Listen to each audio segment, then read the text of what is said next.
I was first introduced to pornography when I was 7 years old by my mother. She turned my head around, popped in a video, and said, "This is how you were made."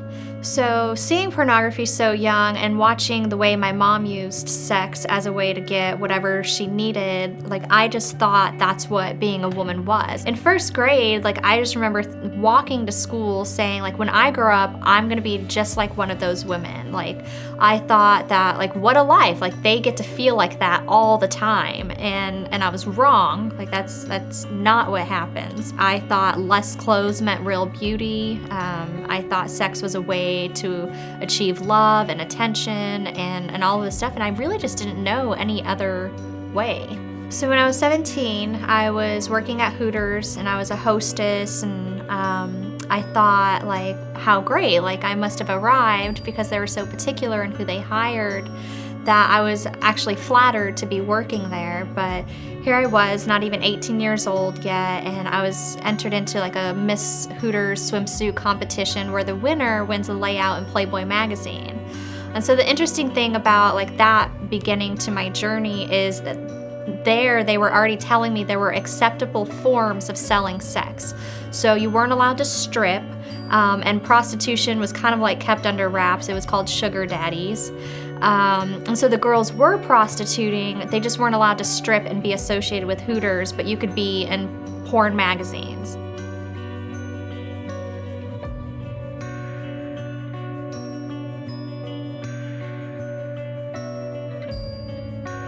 At the time, he doesn't like advertise himself as a pimp. He's like, "Oh, so you want to model?" And, you know, that being like my ultimate aspiration, he sets me up with, you know, advertising cars and motorcycles and stuff like that. He starts to ask, like, okay, this person wants to have sex with you, he'll pay this much money, which is like way more than you're getting modeling. And it just kind of starts like that. Like, you're drinking more, you're doing drugs more, like, how much less clothes will you model, to you're just being put up in a hotel room and he's standing outside with a gun feeding like one man after another every half an hour, and by then you're already so wasted. I mean, there were times where I would be at the hotel and I would lock the door. Like, once I would sober up for a second, like, just so tired. Like, I mean, I would even be crying in my pillow as guys were coming in. And so I would just lock the door and I would just hear like banging on the door, and I just like needed a night to sober up for a second. You know, my lifestyle was just about maintaining my drunk or my high at that point. So within 1 year, I was addicted to crystal meth. When I wasn't drinking, I was living in hotels, prostituting myself to, like, when I got sober for 1 second was when my pimp was like, "Hey, like, what if I can make you a star?"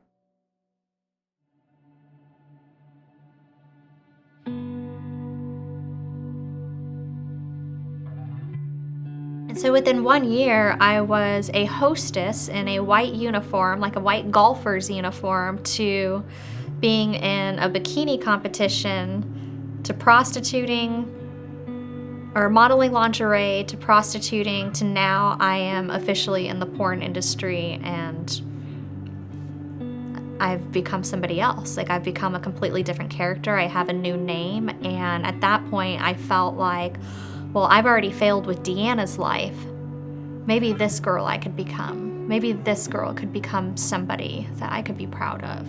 So when entering the porn industry, what I found interesting is at that time there was a big shift in media and culture, and so what the porn industry used to sell as porn was actually now something you watch on ABC Family or your regular cable shows, and people were so desensitized to normal sex that in order to make sales, you had to put a girl with like 50 guys. You had to use these contraptions to make it look like it was force, even though like you're technically a willing participant, but you're willing enough so that they'll hire you and that you can continue to get work.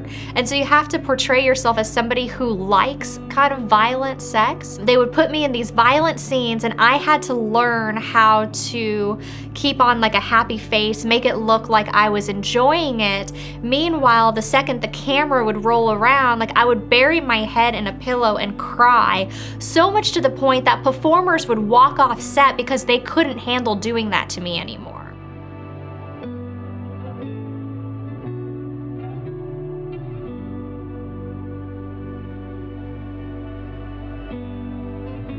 I was so desensitized that I thought, well, this just must be how people live.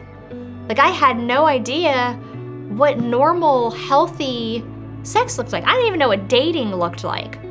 I was just surrounded by people who had to take sex to the next and next and next level, either to make money off of it or to feed their own cravings. When people get so desensitized in their pornography, and now that money is not just going to buy sex on film, but now to buy somebody who has to be paired with 50 guys, like, you're contributing to that.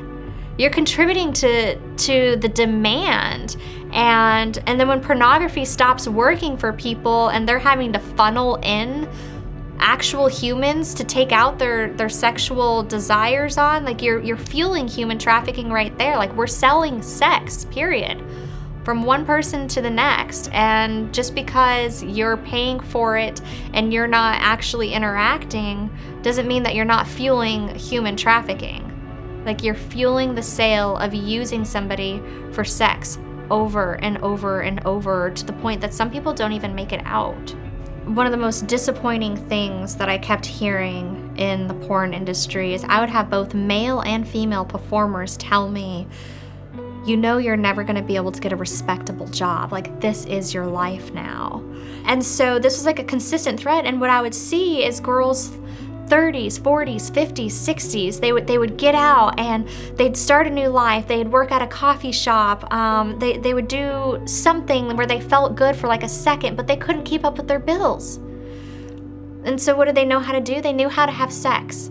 You know, when I left the industry, I just saw people would post like, she's gonna be back, she's gonna be back. And I was like, no.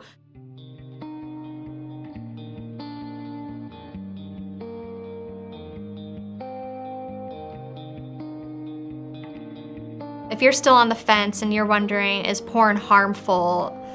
You can look at my story, the story of many girls that I know. Like, I've been 8 years removed from the porn industry, and I'm still suffering the effects of the PTSD and learning how to live in right relationships with people, having been an object for 10 years. If you're wondering if it's still harmful, like, I have friends that are dying of the diseases that they caught on set. I have friends that are dying in brothels because they aren't making movies anymore. They're too old to make movies, or nobody's hiring them, and so they're selling sex in underground ways.